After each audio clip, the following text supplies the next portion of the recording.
Y bueno, creo que la mayoría de los que estamos aquí ya hemos escuchado, hemos palpado, hemos visto lo que Dios ha estado hablando a nuestra iglesia, lo que Dios está hablando a nuestra vida. Y el mensaje que el Señor el día de hoy ponía en mi corazón era si estamos realmente en una tumba o estamos en un vientre. Y antes de iniciar, déjame decirte que vamos a estar participando. ¿A cuántos les gusta participar? No, pues ya vi que a nadie. Ya vi que nadie es tan participativo, pero hoy vamos a participar. ¿Les parece bien? Cuando te mencionan o te preguntan ¿qué representa para ti la cruz? ¿Tú qué respondes? Salvación. ¿Qué más? Se ha venido hablando de este tema. ¿Qué es lo que representa para un cristiano la cruz? Amor, salvación, amor. ¿Quién más? Perdón. ¿Qué más? Vida eterna. Bien.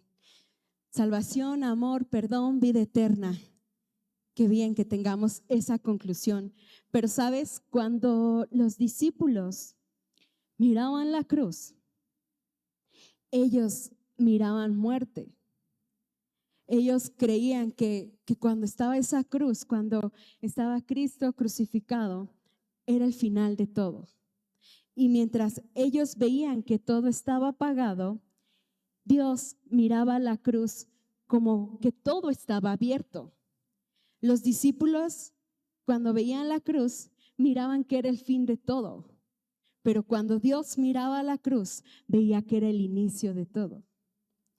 Estos mismos discípulos veían un retroceso. Al ver al Cristo crucificado, veían que era un retroceso, que todavía había acabado ahí. Pero realmente lo que estaba simbolizando era un inicio, era una vida nueva, una restauración, un perdón, como lo acaban de decir, era un nuevo nacimiento. La cruz representaba un nuevo nacimiento y eso es lo que representa en nuestras vidas, un nuevo nacer. Dar a luz era, más bien esa cruz representaba una resurrección, que era una vida nueva. ¿Cuántos lo creen? Era un comienzo y de hecho, si tú partes la historia, nos habla de un antes y un después de Cristo. La historia nos habla de un antes y un después.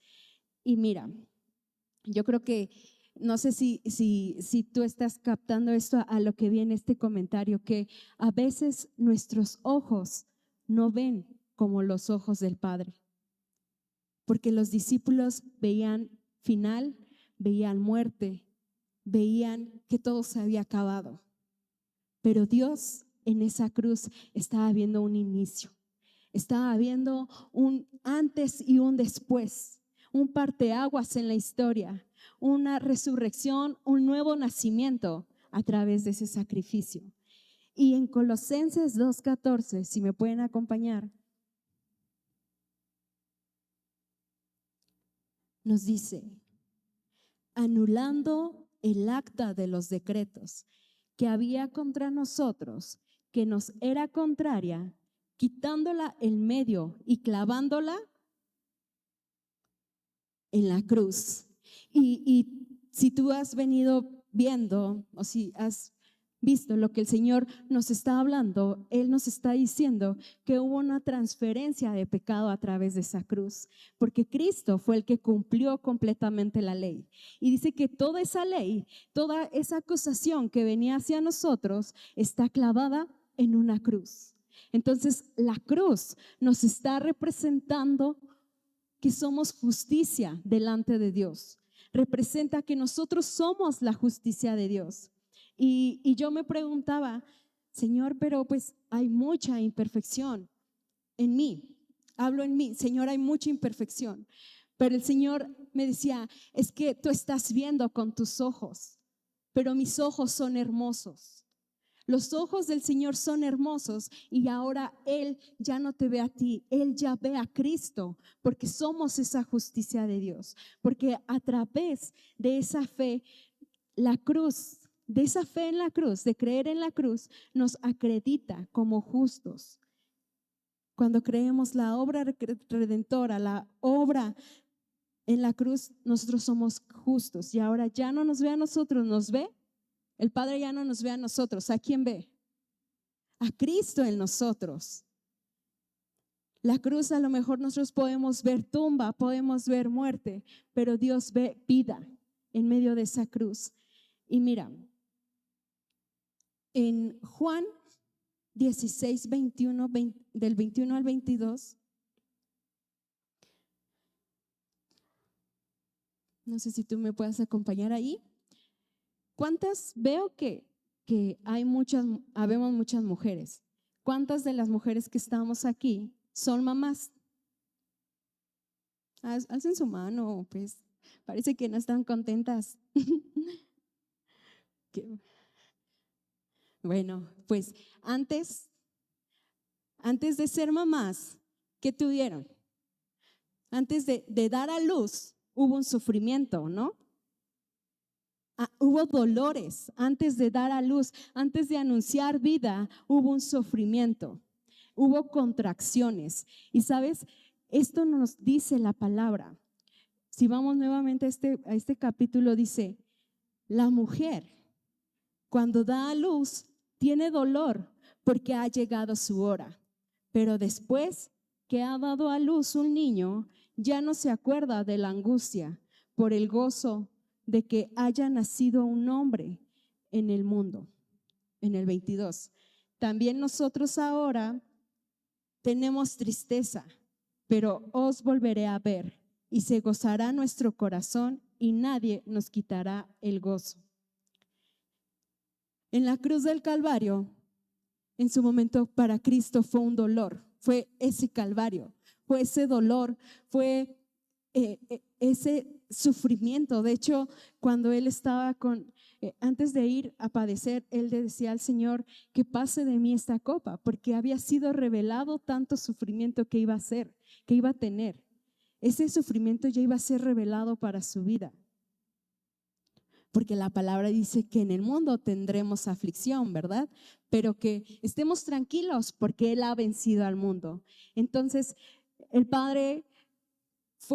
Jesús fue directamente a esa cruz, sabiendo el dolor, sabiendo el sufrimiento. Y aquí hace referencia a este pasaje donde una mujer va a dar a luz, pero antes tiene que padecer dolores, antes tiene que padecer sufrimientos. Y justamente así es nuestra vida en Cristo. Para que haya una nueva vida o para que haya un crecimiento, tenemos que padecer. No sé, a ver, ¿cuántas me pueden dar referencia de lo que habían sentido en un dolor de parto? Muy feo, ¿no? Yo creo que en ese momento en el que estaban pasando ese dolor, ya no querían volver a pasar por lo mismo, ¿verdad? Decían, no, ya mejor, ya no vuelvo a tener hijos o no sé, dicen eso, ¿no? No lo hablo por experiencia, pero porque la palabra lo dice. Se experimenta ese dolor y justamente en la cruz se experimentó ese dolor para dar una nueva vida. Pero justamente cuando está en medio de ese parto, la mamá tiene que estar concentrada, la mamá no tiene que estar distraída, sino que toda su atención tiene que estar enfocada en esa nueva vida. Y no solamente hablamos aquí a mujeres, sino que la palabra nos está hablando en general, que cuando estemos padeciendo por medio de ese dolor, por medio de esas tribulaciones, estemos enfocados. Porque si se desenfoca, nos perdemos. Una mamá desenfocada, si no hace su labor de parto, puede perder esa vida. Y si nosotros, en medio del dolor, no tomamos esa conciencia y tomamos esa distracción, y más bien nos desviamos y tomamos distracciones, hacen que nos pierdamos del enfoque. Y hoy en día podemos pasar circunstancias adversas que desvíen nuestra atención, que lastimen nuestro corazón. Y tú no sabes lo importante que es cuando un corazón está distraído. Yo creo que ese es el arma más poderosa del adversario. Cuando un corazón está distraído, cuando un corazón no perdona o cuando un corazón está amargado. Por ende, cuando no hay perdón, el corazón se amarga. Y lo que brota son, ¿cómo? Cuando un corazón está amargo, difícilmente va a irradiar felicidad, difícilmente va a poder llevar una familia, va a poder hablar vida sobre alguien más. Hemos visto familias destruidas por corazones que no han sido sanados. A veces no nos dejamos, no vamos a nuestra fuente, no vamos a la presencia de Dios para que Él sea sanando y restaurando corazones. A veces nosotros queremos hacerlo en nuestras fuerzas, con nuestro entendimiento, pero nos estamos privando. Y algo hermoso que en una ocasión yo escuchaba era que no nos parecemos tanto a Cristo como cuando nosotros otorgamos un perdón. Otra vez te lo vuelvo a decir, no nos parecemos tanto a Cristo como cuando nosotros otorgamos un perdón. Cuando estamos en medio de ese dolor, en medio de esa tristeza, de ese corazón herido, a lo mejor sí, la otra persona la regó, la otra persona tal vez te hirió, pero es nuestra responsabilidad sanar. Es nuestra responsabilidad llevar a la presencia del Señor esa herida, porque generamos esa amargura. Y entonces cuando estamos liberando ese perdón, nos estamos pareciendo a Cristo, porque Él está diciendo, Señor, perdónalos. ¿Tú recuerdas qué fue lo que dijo en esa cruz? Perdónalos, no saben lo que hacen. Y es ahí cuando nosotros estamos tomando esa identidad. Cuando, dale un aplauso a Dios. Ahí es cuando ese perdón nos hace llevar a ser semejantes a Cristo, porque en Él no guarda rencor, porque Él tiene un corazón humilde, un corazón presto. Y tal vez al hablarte yo de un corazón distraído o más bien estoy hablando de alguna ofensa no sanada. Puede ser también que a lo mejor sea una cuestión de enfermedad, que estés pasando un momento de dolor, de enfermedad y estamos a veces más enfocados en ese dolor, en esa enfermedad, que realmente en el propósito. Y es difícil, ¿no? Aquí la palabra nos está diciendo que tengamos el gozo de que ha nacido, de que cuando estamos en medio de esa prueba tiene un inicio. No sé cómo haya sido tu 2025, no sé si haya sido de a lo mejor de procesos, de situaciones adversas. No lo conozco, pero el Señor ha marcado un inicio, pero también ha marcado un final para esas pruebas. Tienen un final. No sé si ahorita tú sigues con esa misma prueba, pero hay un final. El Señor está en el cielo, está estipulado un final. Y lo que más me encanta de Él, que cuando estamos en ese momento tan vulnerable, Dios se hace cercano a nosotros. Dios está ahí atento, viendo la disponibilidad de nuestro corazón, viendo que si estamos pasando a lo mejor por un momento de escasez, el Señor está presto. Si a lo mejor estamos pasando por una falta de perdón, el Señor está ahí. Por un momento de enfermedad, ahí está. Si tal vez no tengo trabajo, el Señor está ahí. Pero nosotros no queremos correr a nuestra fuente. Nos enfocamos tanto en el dolor que dejamos a un lado a nuestro consolador. Algo que escuchaba era que Dios nos creó seres para esperar. Nos creó seres para saber esperar. ¿Y cómo es eso? Nos dejó al Espíritu Santo. Dice que era necesario que Él ascendiera, pero que nos iba a dejar un consolador aquí en la tierra. ¿Y por qué nos iba a dejar ese consolador?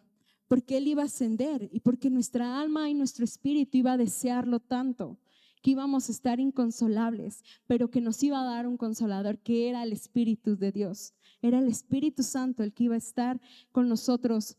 Y por eso ahora dice la palabra que lo que pasamos ya no lo pasamos en la carne, sino en el Espíritu. Por eso nos habla a traer un gozo, porque ya no es en nuestra carne, ya no es en nuestras fuerzas, sino en el Espíritu. Porque dice que nuestras batallas no son carnales, sino espirituales.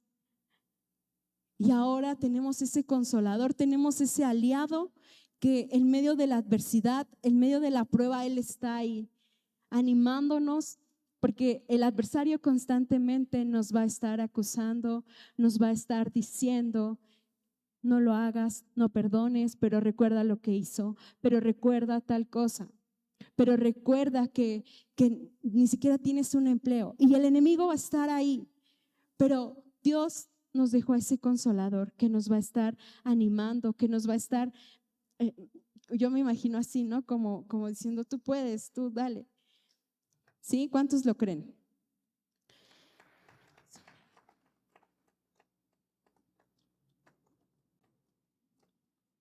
Okay.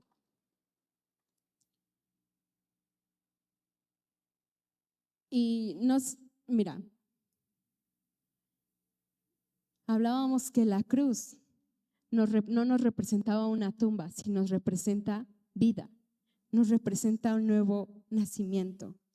Y estamos comenzando un nuevo año, pero comenzar un nuevo año no va a ser comenzar una nueva vida. Para nosotros poder comenzar una nueva vida, es necesario que nosotros seamos renovados en nuestro entendimiento. Es necesario, por eso la palabra de Dios nos dice que no nos conformemos a este siglo, sino que seamos renovados en nuestro entendimiento. Y a veces en las situaciones adversas no entendemos el panorama completo de Dios. No entendemos completamente cómo el Señor está obrando en nuestras vidas. Pero por eso constantemente nos llama a subir a un monte. Cuando tú estás arriba de un monte, ¿puedes ver? Tienes una mejor visibilidad, tienes una mejor perspectiva del lugar, de tu entorno. Y el Señor a eso nos llama, a tener una mejor visibilidad en su presencia, porque en nuestro entendimiento no lo vamos a comprender, pero en la presencia de Dios es cuando Él nos va a estar revelando y nos va a estar dando el porqué de las situaciones. Y yo me imagino cuando Jesús está en ese lugar, en esa cruz del Calvario. ¿Te acuerdas cómo fue que traspasaron los clavos en sus manos? Y hubo una persona que él no creía que él verdaderamente era el Cristo crucificado, hasta que ¿qué? Decía: hasta no ver, no creer. ¿Tú te acuerdas quién era él? Ajá. ¿Por qué? Yo me pregunto, ¿por qué Cristo era glorificado en medio de ese dolor? En medio del dolor, el Señor nos va a glorificar. Y Cristo fue glorificado en medio de ese dolor, porque decía que estaba irreconocible, que a través de esos golpes, a través de esos látigos, de esa transfiguración que había en su cuerpo, fue resucitado. ¿Sí? ¿Lo creen? Él había sido resucitado y todo volvió a su normalidad en su cuerpo, porque había sido un Cristo glorificado. Pero una cosa fue lo que no se restituyó, que fueron sus clavos. Los clavos esos fueron, esas cicatrices fueron, pero para dar un testimonio. Recuerdo yo cuando era niña, yo jugaba en un patín y en eso no supe frenar en el patín y me raspé el estómago, me hice una cicatriz y ahora yo recuerdo que esa cicatriz me trajo porque no sabía yo frenar. ¿Cuántos de aquí han tenido cicatrices, han tenido dolores? Las que han sido mamás han tenido cesáreas y esa cicatriz está recordando el dolor que en su momento hubo, pero también recuerdan que hay un Dios que sana. Esa cicatriz también anuncia que hay un Dios glorificado, hay un Cristo glorificado que restaura, hay un Cristo glorificado que sana, que esas cicatrices son para contar las maravillas y la grandeza de cómo Dios nos restauró, de cómo Él nos sanó, nos salvó.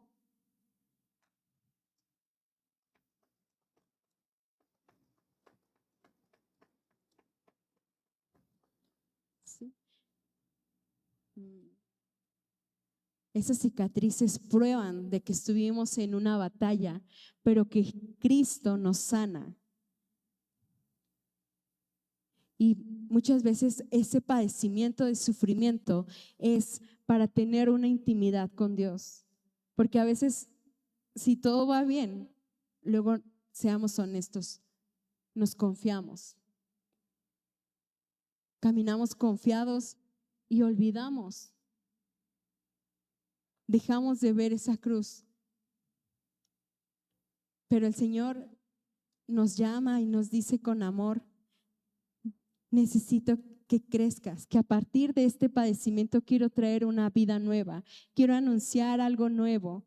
Y yo te aseguro que después de una situación adversa, tu vida ya no vuelve a ser la misma cuando la ponemos en las manos de Dios, porque Él es el que cambia nuestro entendimiento, porque Él es el que restaura.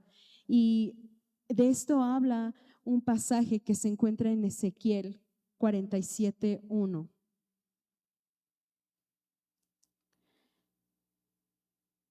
Está un poquito largo,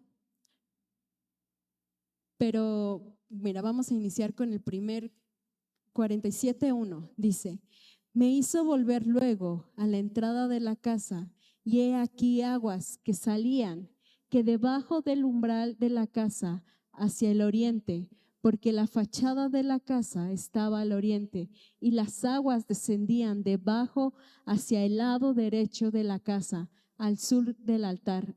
El que sigue.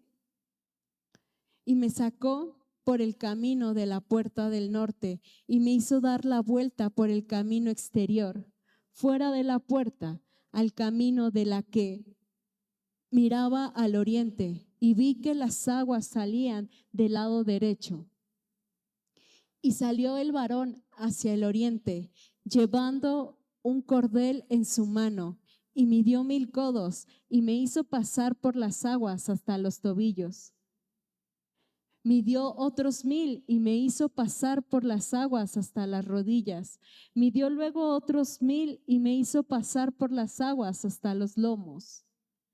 Midió otros 1000 y era ya un río que ya no podía pasar, porque las aguas habían crecido de manera en que el río no se podía pasar sino que a nado. Lo que este pasaje nos habla es que había un varón que él caminaba, y mientras él caminaba y avanzaba, las aguas iban elevándose hasta un momento en el que esas aguas llegaran a sus tobillos, después a sus rodillas, y así hasta que esas aguas llegaron hasta sus lomos. Y justamente la palabra de Dios nos llama que nosotros nos seamos sumergidos en esas presencia del Señor, para que vengan esas aguas, para que ya después nosotros podamos nadar en esas aguas y que vayamos a una profundidad. Las situaciones adversas nos van a hacer pasar por aguas de reposo, pero también nos van a hacer tener una mejor habilidad, un crecimiento. Así como crecían esas aguas, así el Señor quiere que nosotros tengamos ese crecimiento para dar esa luz Aquí habla de esas aguas salutíferas. Más adelante en el 12, podemos avanzar al 12, 47:12. Dice, y junto al río en la ribera, a uno y otro lado, crecerá toda clase de árboles frutales. Sus hojas nunca caerán, ni faltará su fruto a su tiempo. Madurará porque sus aguas salen del santuario, y su fruto será para comer, y su hoja para medicina. ¿Y su hoja para qué? Nos habla de un fruto, nos habla que en medio de esto vamos a dar un fruto. En medio del dolor, en medio de la adversidad, en medio de la enfermedad, nosotros vamos a dar un fruto. Y sabes, dice que también nosotros somos esos árboles, que de la manera en la que nosotros pasemos por esas adversidades, el Señor va a ver nuestra capacidad de cómo estamos respondiendo. ¿Estamos respondiendo en queja o estamos respondiendo en alabanza? Nuestra respuesta es en queja o en la alabanza. ¿Por qué no meditas por un momento cómo estoy respondiendo yo a lo mejor en una situación? ¿Cuál es mi respuesta? ¿Es alabanza o es queja? Pero aquí dice que vamos a ser esos árboles cuando nuestra respuesta es alabanza y obediencia. Dice que seremos esos frutos, seremos esos árboles que darán su fruto y que vamos a madurar en el tiempo, vamos a extendernos, a crecer, pero no solo eso, sino que nuestra hoja, sino que la hoja va a traer medicina. Esas cicatrices van a ser de sanidad para alguien más. Ese testimonio que el día de hoy tú puedas contar, tú puedas dar, va a ser medicina para alguien más. Por algo el Señor nos deja pasar por esas situaciones, para que sean testimonio. Y entonces es ahí cuando dice que su espíritu, mi espíritu da testimonio de su espíritu, porque estaban conectados. Porque hemos decidido caminar como Él caminó en medio de esas adversidades, en medio de esa adversidad, ver que somos como un vientre que estamos dando vida y no estamos en medio de esa adversidad viendo una tumba, sino estamos resplandeciendo y fortaleciéndonos en el Espíritu con Cristo. Por eso nos dice, no te conformes a este siglo, sino transforma por medio de la renovación de nuestro entendimiento, para que pruebes cuál sea la buena voluntad de Dios. Buena, agradable y perfecta.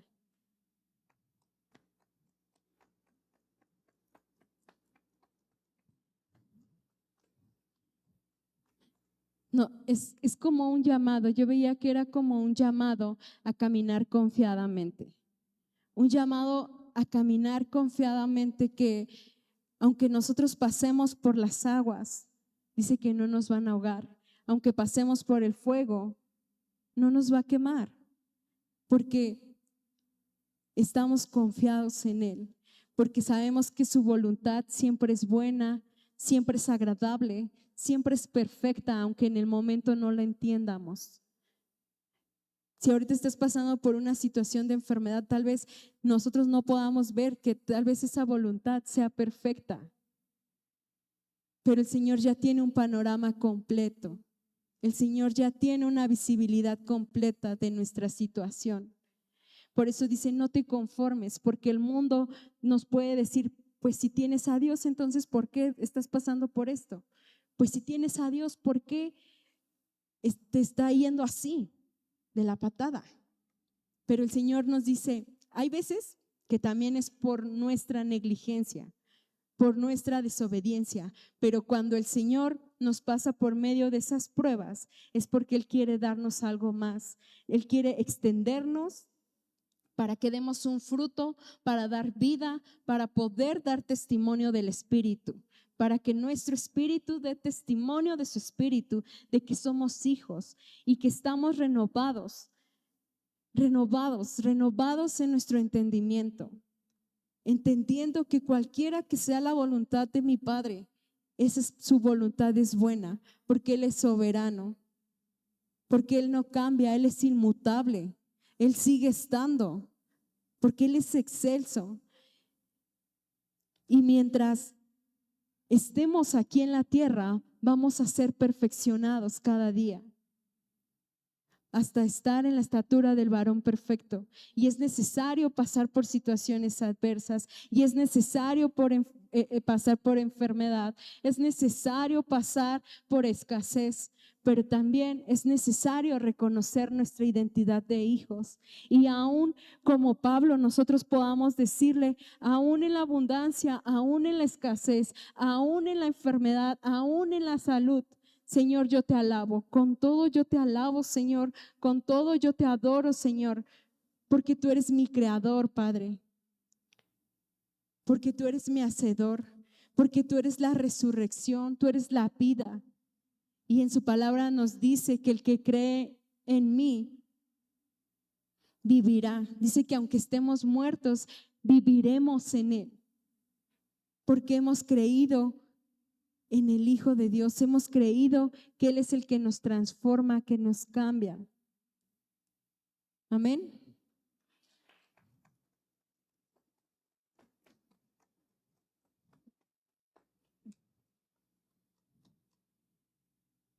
Y no sé si esté el equipo de alabanza por aquí que me pueda apoyar.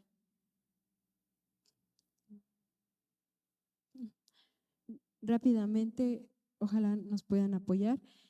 Y mira, podemos ir a San Juan 11, 25, 7.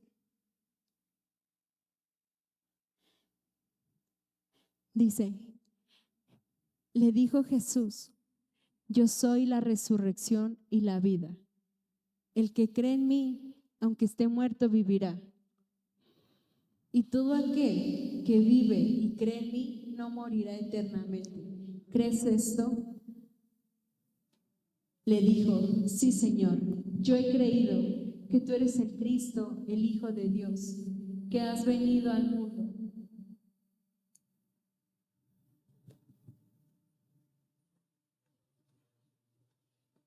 Yo te invito a que por un momento tú cierres tus ojos.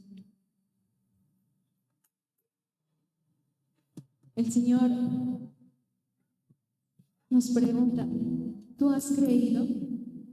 ¿Has creído que yo soy tu sustento? ¿Has creído que yo soy tu ayudador? ¿Has creído que yo soy tu formador? Que así como estuve en el pasado contigo, estaré en lo próximo contigo.